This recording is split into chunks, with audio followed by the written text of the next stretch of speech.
Bem, meus queridos amigos e irmãos, muito boa noite.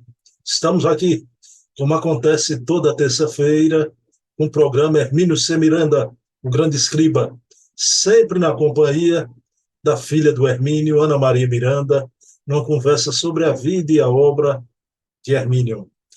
Mas, antes de começar o programa, eu quero trazer aqui os programas que vão ao ar no nosso canal. Amanhã, quarta-feira, teremos o programa Resenha Literária, conversando com o pesquisador Silvio Mariano, documentarista espírita. É um programa sobre livros à guisa de indicação. Às 20 horas, Resenha Literária. Na quinta-feira, temos o programa O Metro que Melhor Mediu Kardec, conversando aqui com a educadora Heloísa Pires, filha de Herculano Pires, e é um programa sobre a vida e a obra de Herculano, o maior filósofo espírita brasileiro, sempre às 20 horas.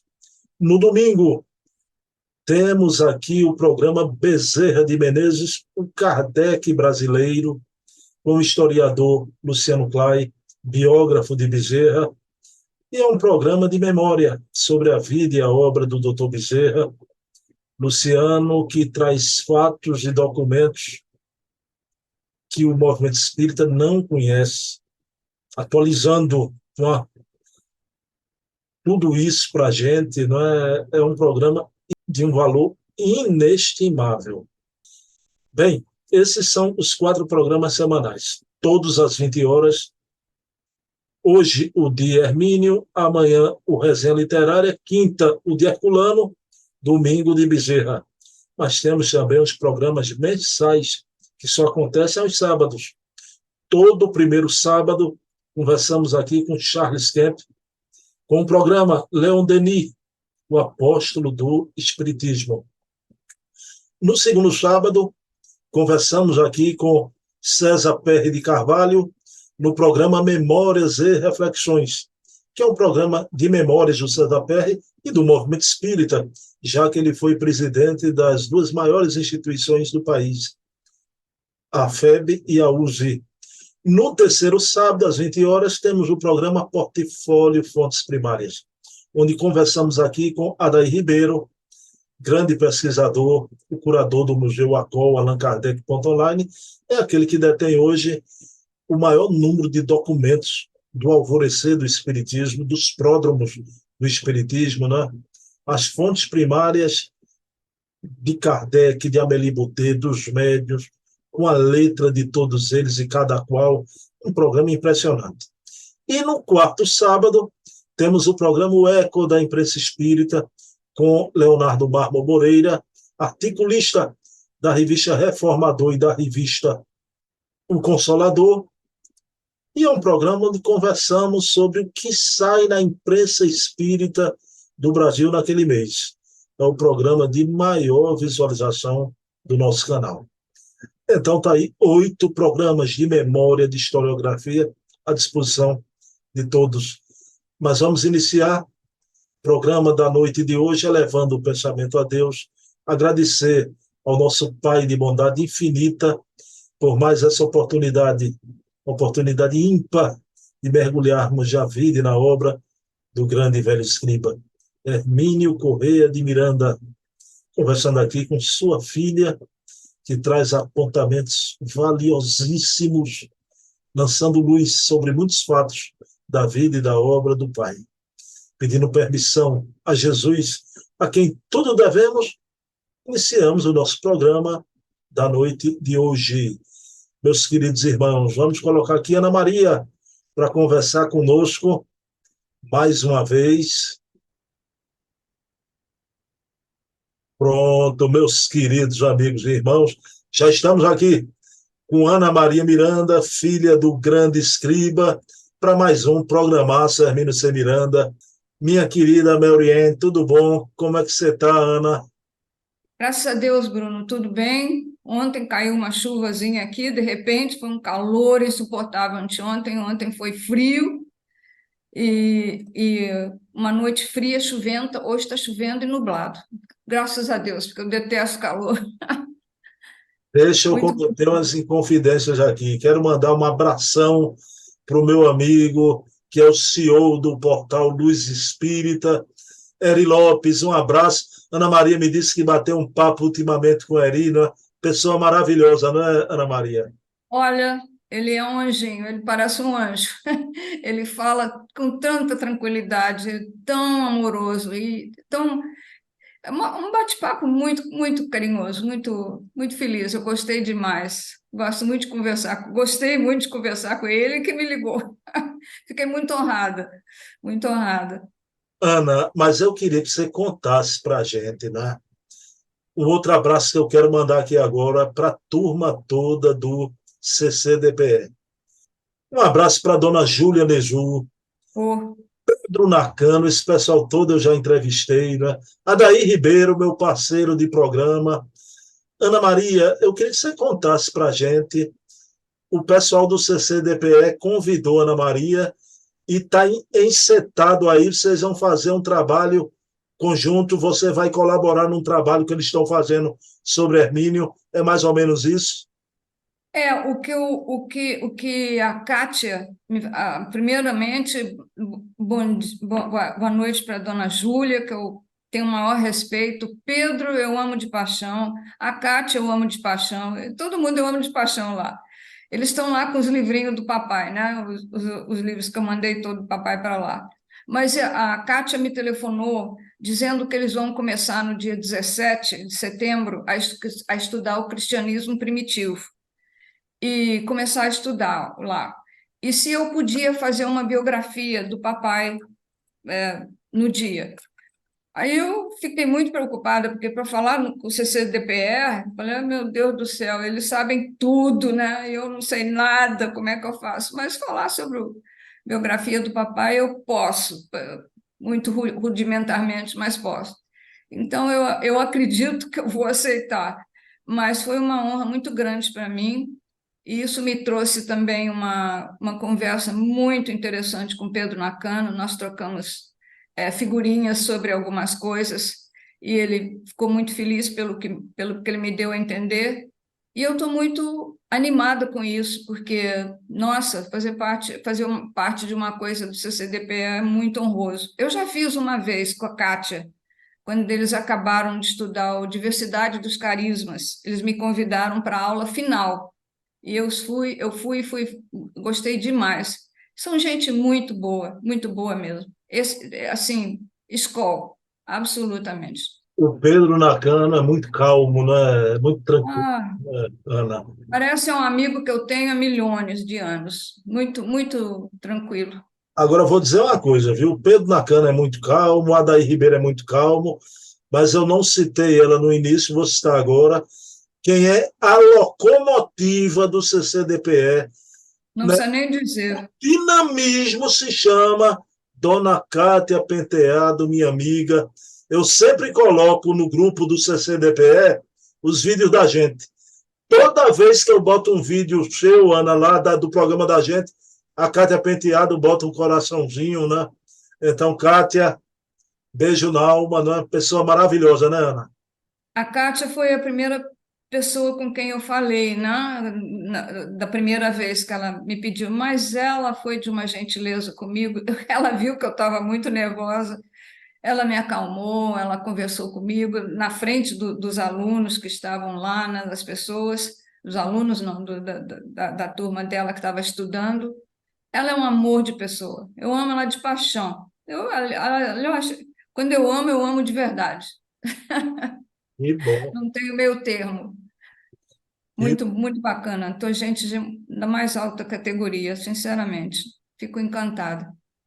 Aninha, fraternalmente, tu me ama, Aninha?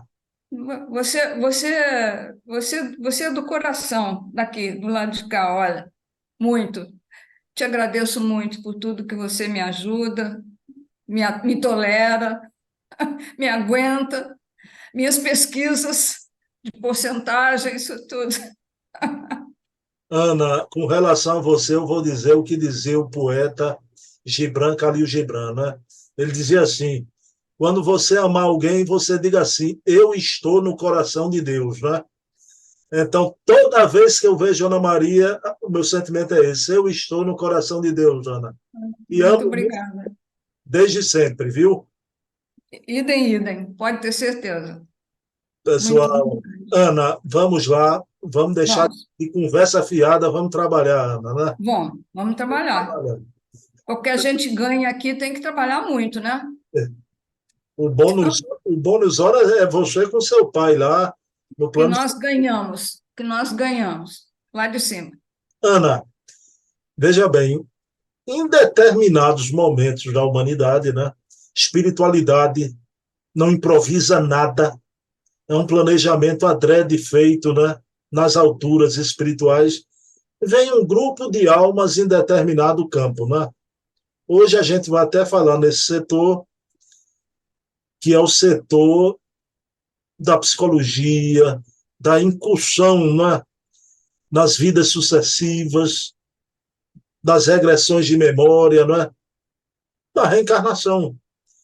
Mas na Renascença, Ana, veio aquela constelação dos grandes gênios, dos grandes artistas, da pintura, da escultura, da literatura, e parece que foi uma revoada que veio e foi e deixou todo um legado, né?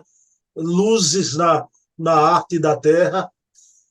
Na década de 60, a espiritualidade também enviou outra constelação, que foi os grandes psicólogos, principalmente na América do Norte, doutora Helen Wambach, doutora Edith Fiore, doutora Thelma Moss, o Morris Netterton, que foi o que deu o pontapé nessa coisa mais moderna da incursão às vidas passadas, que no Brasil, doutora Maria Júlia e Ney Prieto Pérez. Mas, Ana, mas à noite de hoje você vai trazer algo para a gente de uma grande pesquisadora citada aqui, a Helen Wambach, que veio nessa constelação. Me parece também, Ana, que pela importância do espiritismo nesse mundo de regeneração, aqui no Brasil, nesse momento, está acontecendo isso. Veio uma constelação de historiadores, pesquisadores, como Luciano Clay, Adair Ribeiro, Carlos Sete Bastos, Luciana Farias, o Eri Lopes, o Vanderlei dos autores espíritas clássicos. Né? Então, tudo é um preparo maravilhoso. Mas voltando para a América do Norte. Ana, doutora Helen Wambach foi ressaltada com muito respeito e admiração pelo Hermínio em sua obra, não é? Aí eu Foi. pergunto a você, que importância tem essa figura de mulher notável e o que você vai nos trazer na noite de hoje sobre Helen Wambach? Ok.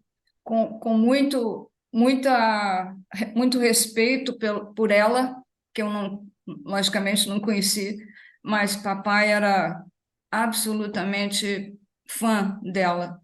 Todas as coisas que papai escreveu, todas as coisas não. Sempre que tinha uma ligação com alguma coisa dela, papai já ia pesquisá-la.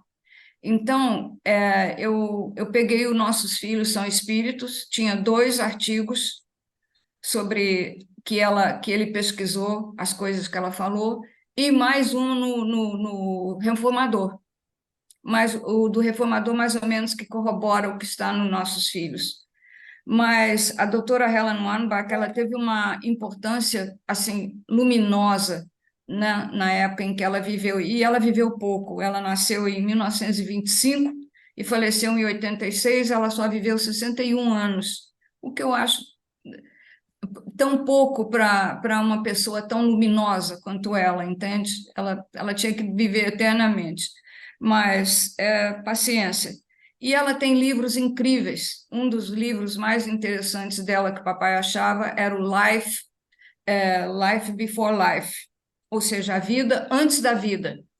O que ela fez? Ela pegou 750 pacientes dela, adultos, e regrediu-os e fez perguntas a eles a respeito do nascimento e da morte.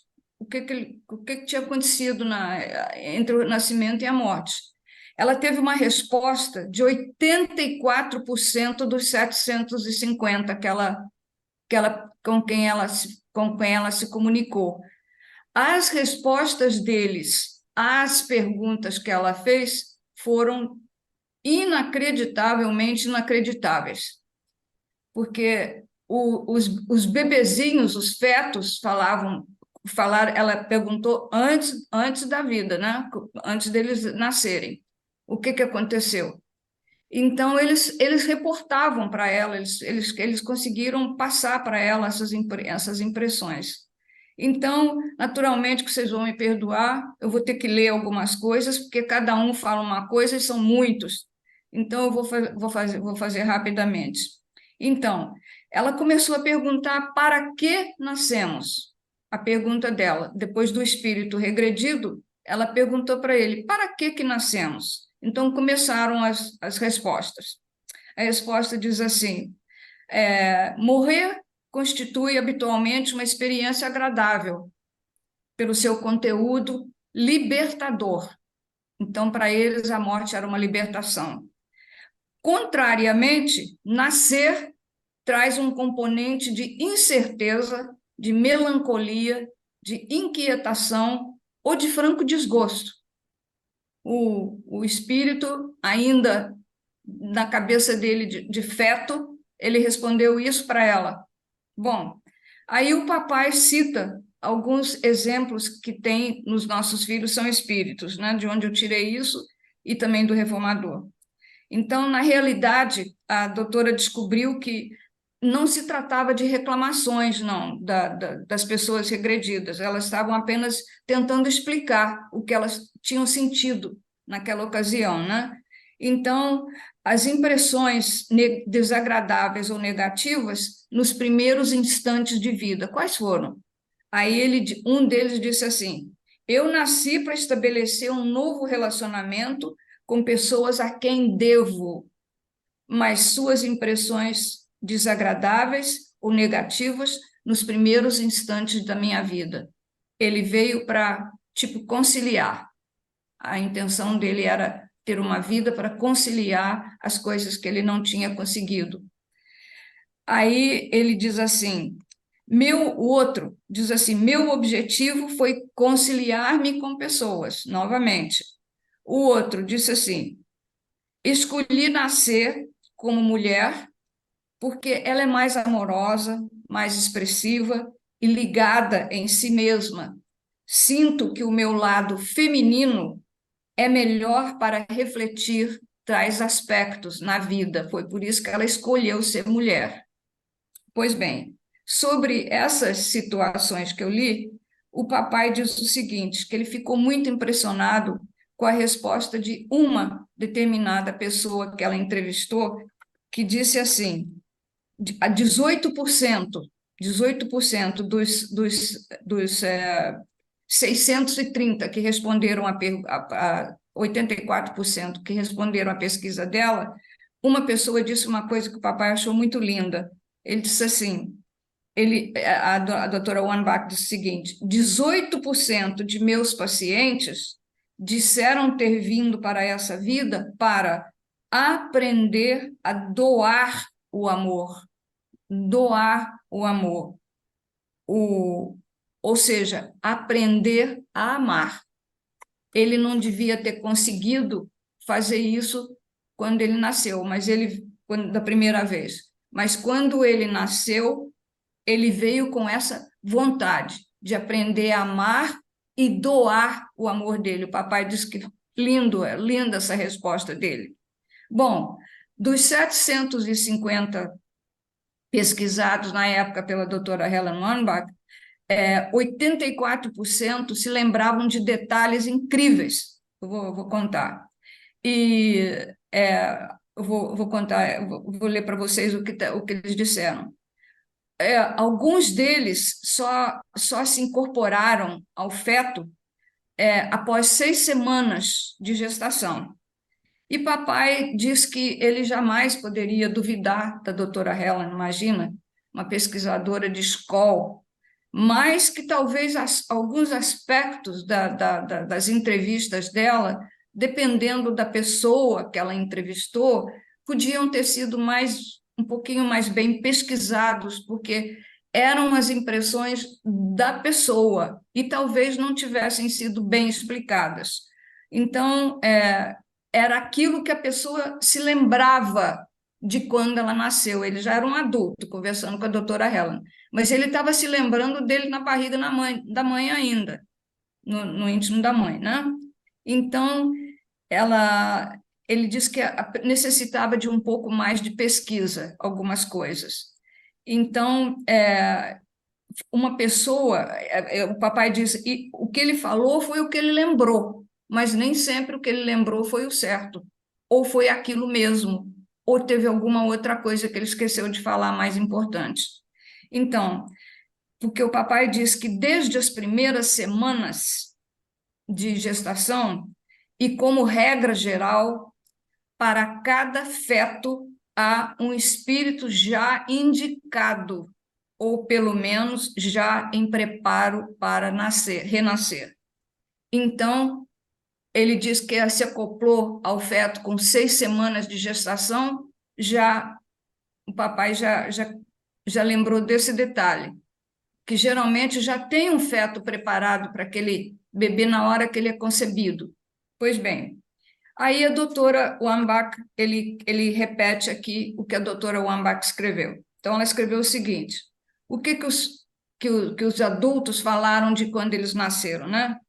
Então, o primeiro diz assim: morrer constitui habitualmente uma experiência agradável, ao passo que nascer traz um componente de incerteza, melancolia, inquietação e desgosto. Ela foi anotando isso tudo.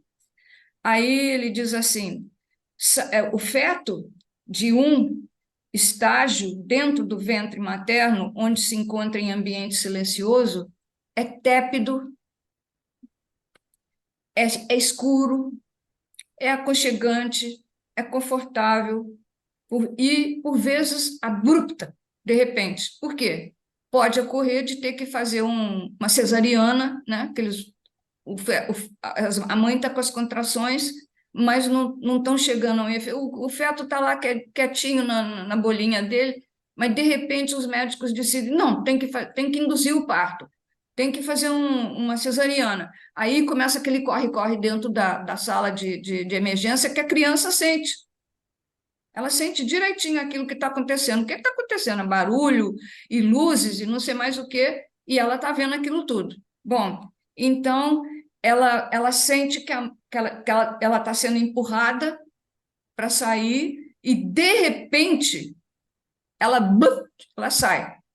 Ela sai. Aí, quando ela sai, ela fica assustada com o que ela vê, porque ela só vê luzes, ela só vê barulho e apitos e campainhas e gente andando com uma roupa que ela não conhece. A criança nota tudo isso. Ela está plenamente viva, entendeu? Ela nota tudo isso. Bom, e ela nota às vezes que aquilo não foi uma coisa normal, não foi só os empurrõezinhos da mãe dela, não. Foi uma coisa mais violenta, foi uma indução do parto ou foi uma cesariana, que aí foi mais grave ainda, né? Então, a criança conta isso. Então, ela ouve barulho de instrumentos que estão sendo manuseados pelos médicos, né? Máquinas, zumbidos e até apitos ela ouve. A criança ouve tudo. Bom, às vezes o espírito que está naquela criancinha não está pronto ainda para nascer. Ele não contava de nascer naquele dia, naquela hora, não. Ele não estava preparado, mas teve que enfrentar, né? Então, o parto tem que ser ou induzido, qualquer coisa assim, mas ele fica revoltado. Um deles falou para ela que ficou muito revoltado, porque ele não estava preparado para nascer e ele sentia a mãe devem ter induzido o parto, e ele falou, eu não tinha onde me agarrar, porque ele queria ficar lá. até a hora dele achar que ele tinha que nascer, entendeu? Ele, dentro da cabecinha dele, ele tinha um planejamento de quando ele deveria nascer.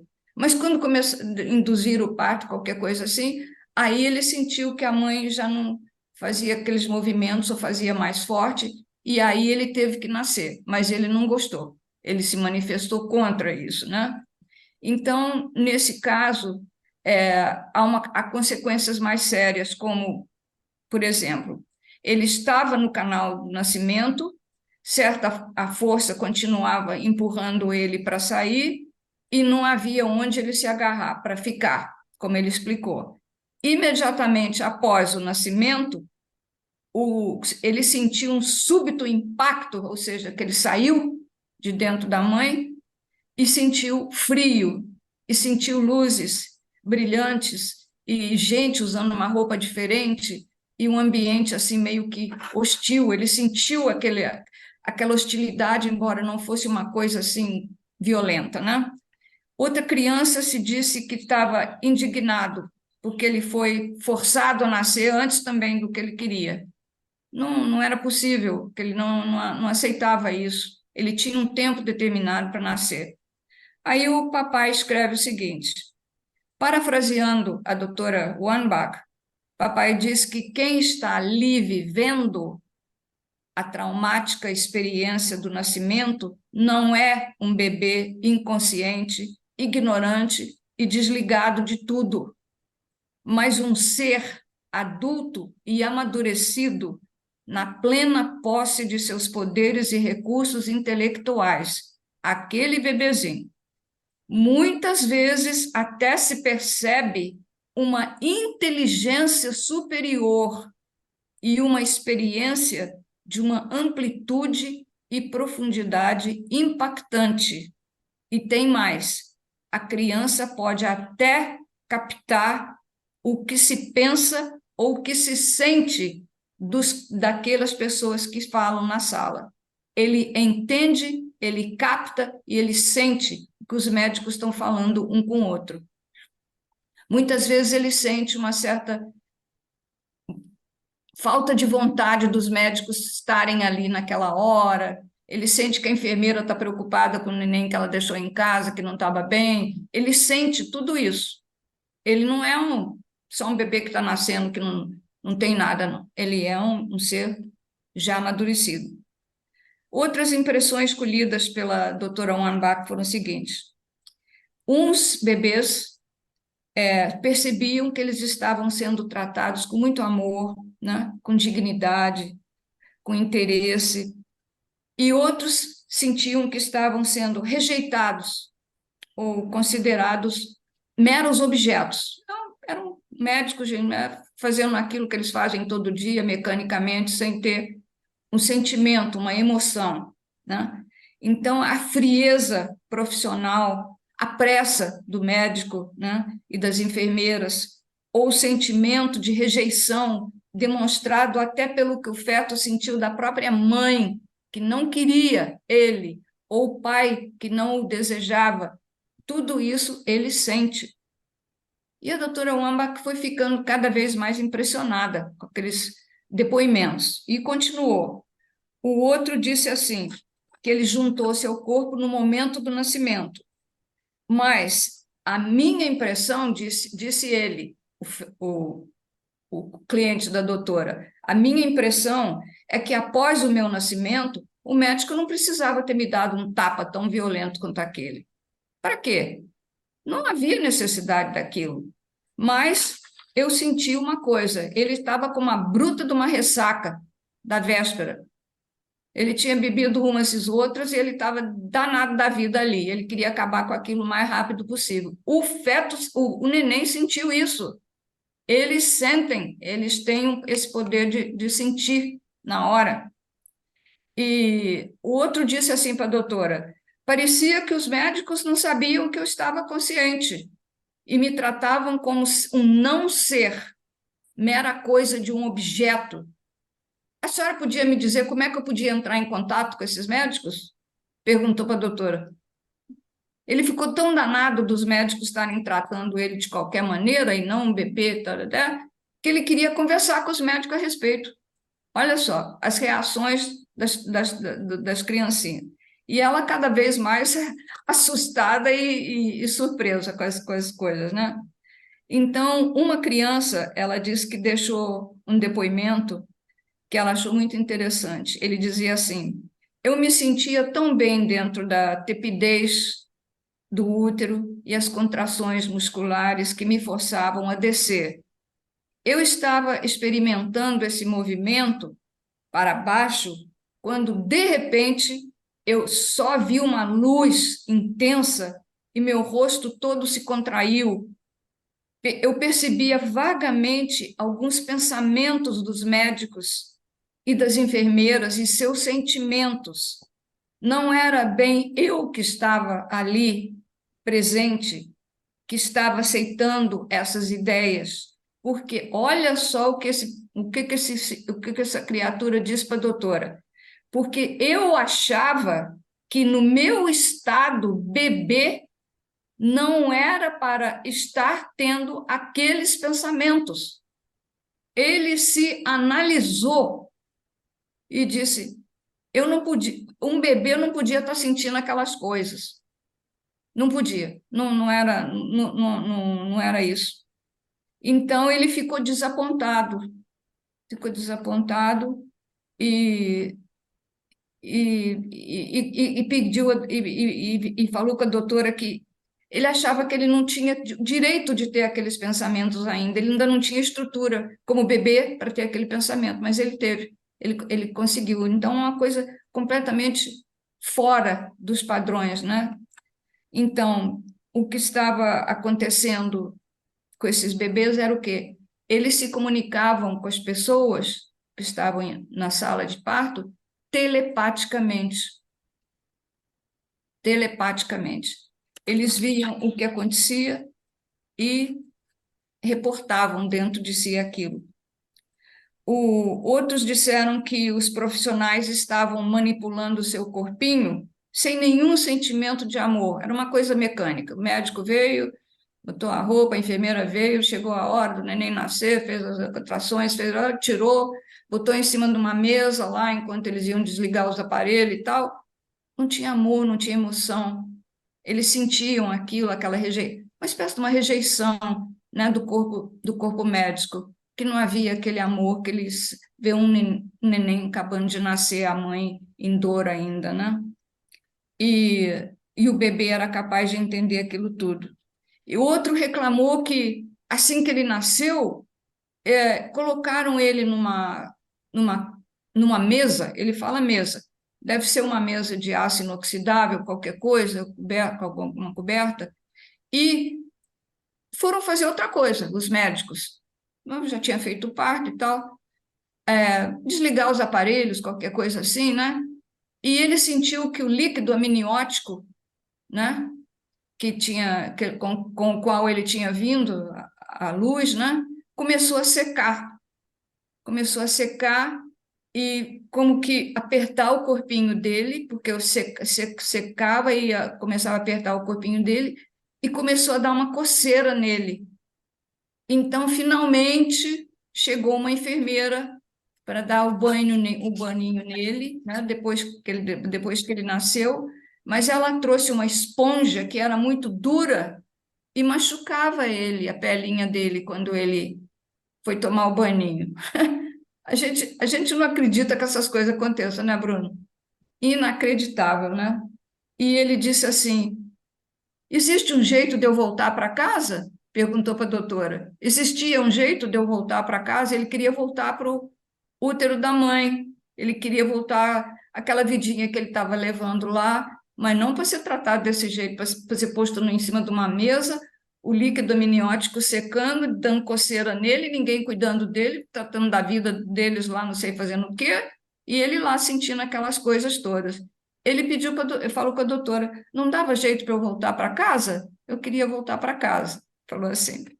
Bom, o papai então encerra esse capítulo de Nossos Filhos São Espíritos com as descobertas do profundo estudo da doutora Wambach e diz que acredita ter dado exemplos suficientes providos pela doutora, que em lugar de inocente e obtuso bebê, incapaz de pensar, sentir e entender o que se passa à sua volta, temos, ao contrário, um espírito amadurecido, dotado de uma estranha faculdade de captar sutilezas como pensamentos, sentimentos que não afloram.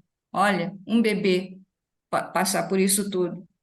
Ele faz referência a um pequeno estudo que ele próprio escreveu sobre os animais, dizendo que existe na natureza um nível primevo de comunicação anterior à palavra. Ele usou isso até no seminário que ele falou. Ele dizia que era uma comunicação antes de existir a palavra, né? Independente da palavra. É uma espécie de canal através do qual todos os seres vivos, das plantas aos seres humanos, passando pelos animais ditos irracionais, podem entender-se. Ou seja, o bebê não podia falar. E como é que ele conseguia pescar isso tudo? Porque ele já tinha uma comunicação com aquilo tudo que estava ocorrendo ali, assim como as plantas se comunicam com os animais se comunicam com as pessoas, e eles se entendem sem falar. Chegaram até, o papai chegou até a contar uma experiência de uma moça que foi colocada diante de 10 plantinhas iguais, plantadas no mesmo dia, na mesma terra, a mesma planta, da mesma raiz, com tudo igual, tomando sol, tomando água, e e eles disseram para ela: você sem falar, você vai escolher uma planta que você não gostou. Aí ela disse: tá bom. Digo tudo igual, estava tudo igual. Ela escolheu a planta. Pois bem, depois de escolher a planta, eles falaram para ela, e era a planta número 5 que ela não tinha gostado. Aí perguntaram para ela: qual foi a planta que você não gostou?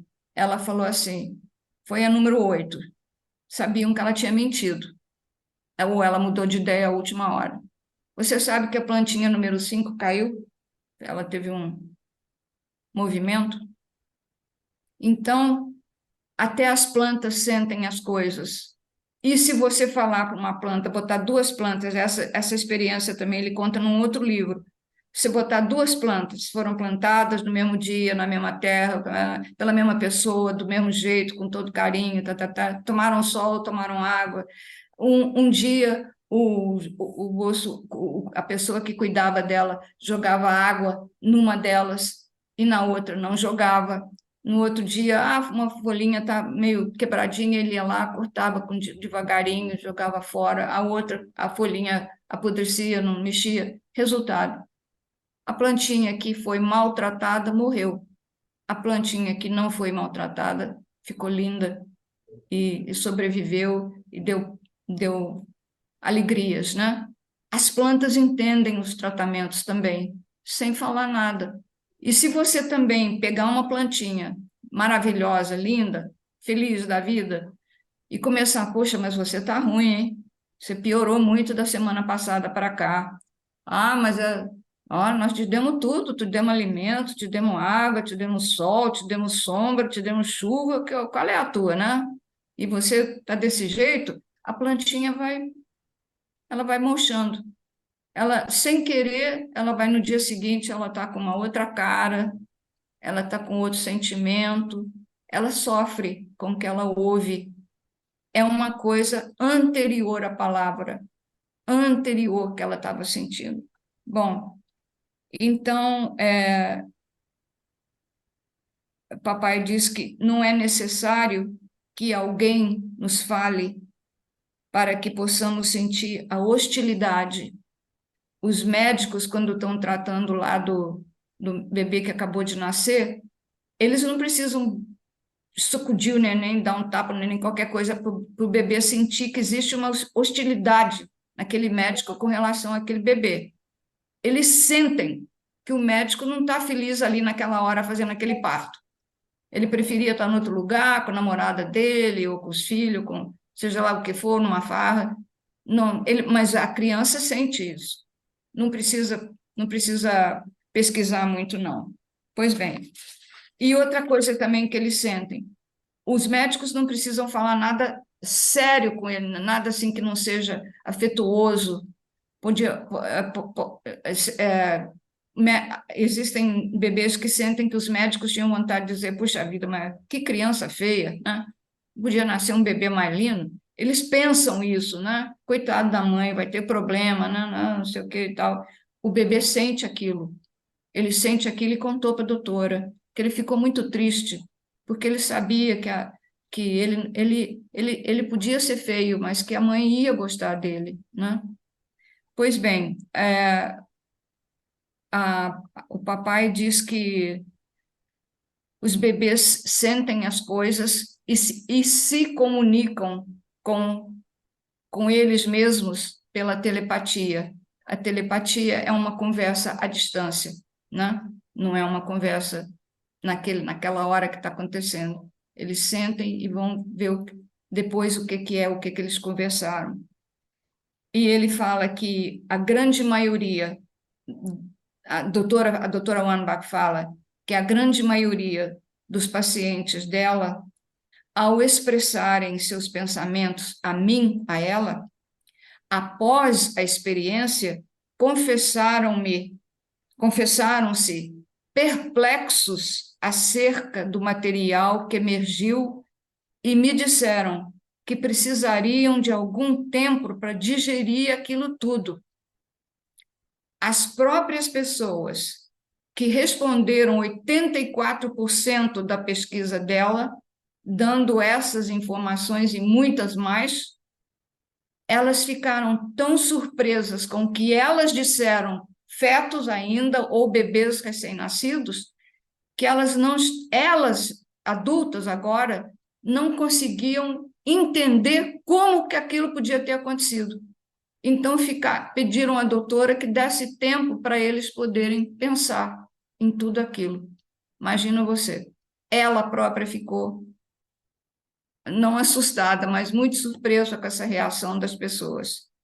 E o papai, então, termina por dizer o seguinte: mas afinal, a vida é isso mesmo: movimento, maturação, realização e evolução a desdobrar-se pelo infinito afora. Então, esse é um dos capítulos sobre a doutora Helen Wambach, uma das experiências que ela fez, entre as centenas que ela fez, e papai era assim, fã de carteirinha dela. Assim como vários outros, como os que você citou, e um outro também, o doutor Ian Stevenson, né? O doutor Ian Stevenson, mais adiante um pouco, papai teve assim, discussões, não de briga, conversas, né? Literárias com o doutor Stevenson de 7 páginas de páginas de discussão sobre o Camilo, né? Então, esses homens todos eram... Dr. J. B. Ryan também, papai correspondia com ele sobre esses assuntos. Então, essas coisas que a gente ouviu aqui, você vê um nenenzinho achar que ele não podia, como bebê, estar pensando naquelas coisas que estavam acontecendo, ele não se julgava capaz de, como bebê ainda, ele ter essa condição de conhecer, de captar o que estava acontecendo. Ele próprio se surpreendeu. É uma inteligência fulminante. E é isso, Bruno, pelo pouco que eu pude deduzir desse capítulo do livro. Chama-se Bem, Vamos Lá. É o nome do capítulo que o papai deu para esse estudo da doutora Wambach. Ana, que beleza de programa. Você esmiuçou a pesquisa da doutora Helen Wambach. Então, Ana, eu acho que é até hoje na literatura espírita, né? A única pesquisa, ela como psicóloga e conversando com seus pacientes, que traz um estudo estatístico, né, desses seres reencarnantes. Eu tenho uma pergunta para você. e a gente sabe aquela visão, aquela imagem da constelação que veio na América do Norte. A gente pensa que os missionários só vêm no campo da religião. Para mim, doutora Helen foi uma missionária no campo da ciência, mas eu não tenho dúvida nenhuma. Mas, Ana, o que é que a gente aprendeu? Né? Que o momento mais difícil não é o morrer, mas sim o nascer para o espíritozinho. Mas minha pergunta para você, Ana, o que você pontificou de forma tão clara, não é? Essa pesquisa magnífica da doutora Helen, que a criancinha ali, o ser consciente, não é? Ele elocubra como adulto. É uma coisa impressionante. Isso vai ser uma revolução, Ana, no futuro, no campo da medicina, na obstetrícia, e vai humanizar, tenho certeza, quando eles despertarem para isso, os médicos, os enfermeiros, na forma de tratar esses serizinhos chamados bebês. Não é, Ana? Beleza. É uma coisa, você viu, eu dei até ênfase naquele bebê que contou para ela depois de adulto, como é que, como é que eu, que era um capetinha que tinha acabado de nascer, né, uma coisinha que tinha acabado de nascer, como é que eu tinha possibilidade de captar aquelas impressões, aquelas coisas que estavam acontecendo ali à minha volta? Eu, como bebê, não podia ter esse dom, essa possibilidade. Eu era um nada, eu não tinha. Ao contrário, ele era uma inteligência fulminante. Ele era um espírito adiantadíssimo. Ele conseguia captar tudo que estava acontecendo à volta dele. Ele tinha acabado de nascer, Jesus Cristo, acabado de nascer.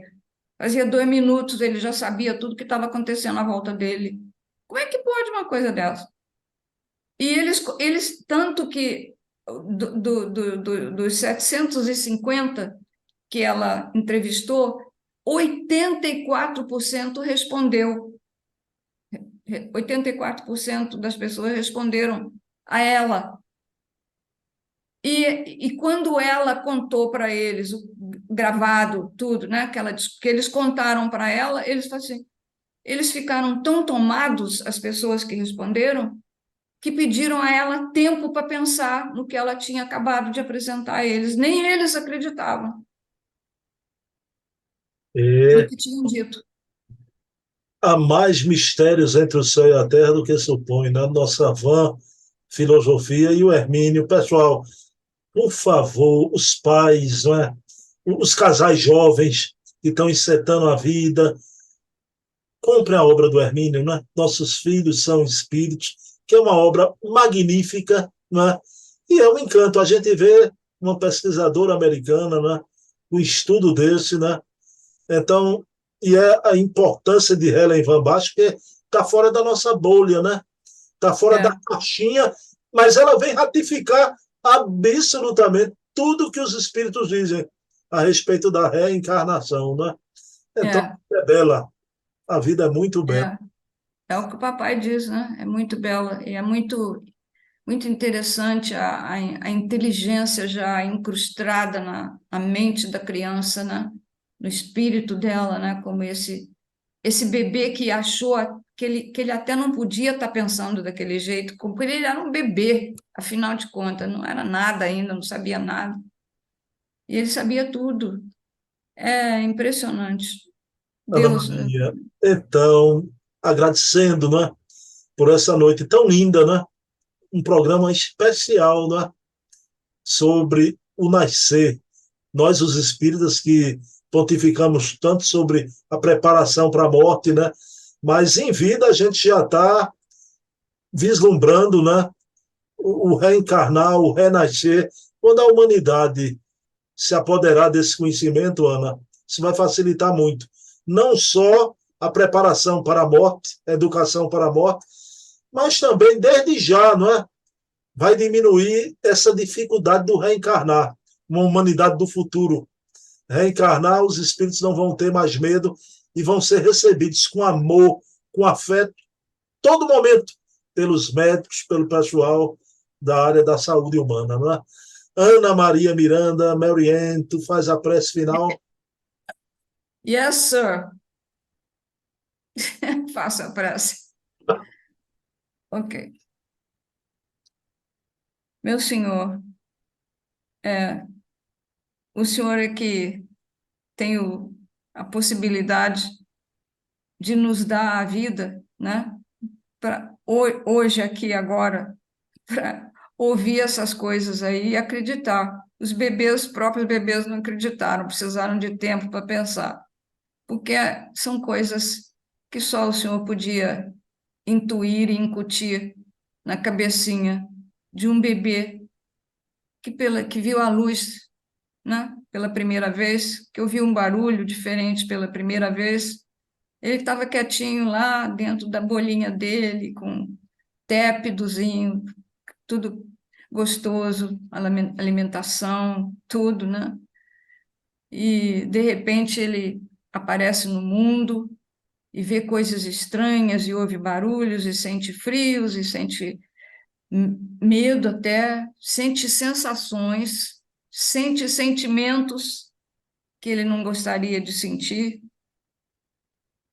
sente que não estão cuidando dele com amor, e ele veio com tanto amor de um lugar tão amoroso que foi o ventre da mãe, e alguns deles percebiam que os pais não queriam ele, outros percebiam a alegria tão imensa, o desejo tão enorme daquele bebê nascer e fazer parte da família deles, né? É uma experiência indescritível, o nascimento de uma criança, né? Mas o Senhor é que sabe. Cada um tem um pensamento e, como o papai disse, ah, ele não pode duvidar da médica, absolutamente não está duvidando, mas algumas coisas ele próprio gostaria de ter pesquisado mais a fundo, mas esse foi um dos primeiros livrinhos que ele escreveu sobre crianças, né? Depois veio o autismo e outros tantos, mas o importante, Senhor, é a vida, né? É a vida e a morte. Uns têm medo, não têm medo de morrer. Morrer é fácil, nascer que é o difícil. Outros já têm medo de morrer por causa das consequências. Por algum motivo é assim, né? Por que ter medo de morrer, né? E, não, e como ter medo de nascer se a gente não se lembra de nada? Como não se lembra de nada? Olha aqui a documentação que a gente se lembra de nada. Está aqui, pesquisado, gravado, reportado, mostrado, nem acreditado pelas pessoas que contaram, que pediram tempo para pensar naquilo, que foi eles que disseram. A médica gravou o que eles disseram. Então, para tudo, é o Senhor que tem a explicação.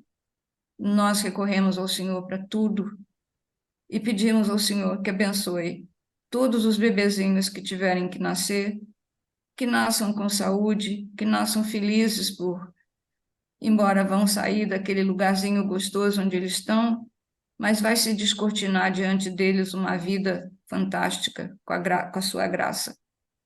E aqueles que estiverem que partir, que morram tranquilos de ter feito tudo o que foi possível para pregar aquele sentimento imenso que não tem tamanho de amor que o Senhor coloca um pontinho dentro de nós, de cada um de nós, que nós possamos agigantar esse pontinho e passar para outras pessoas igualmente. Obrigada por tudo, Senhor, pela vida e até pela morte. Muito obrigada por tudo. E meus queridos amigos e irmãos, próxima terça, sem falta, novamente aqui com Ana Maria, com o programa Hermínio C. Miranda, o grande escriba. Quero dedicar esse programa à minha mãe e agradecer, mamãe, pelo período que eu passei nas águas tépidas do teu útero materno, que, como Ana Maria relatou tão bem, né? Que é o lugar mais especial da vida antes da vida. Ana Maria, I love you, Ana Maria. Meu Deus do céu, eu estou ficando preocupada, vou ter que trazer um dicionário. Semana que vem, conto com você aqui, viu? Essa narradora impressionante, viu? Para colocar a gente aqui na cena de novo. Tamo juntos para a semana. Yes, sir. Ave Maria. Yes, sir. Ah, Maria, sei lá que é isso. Beijo.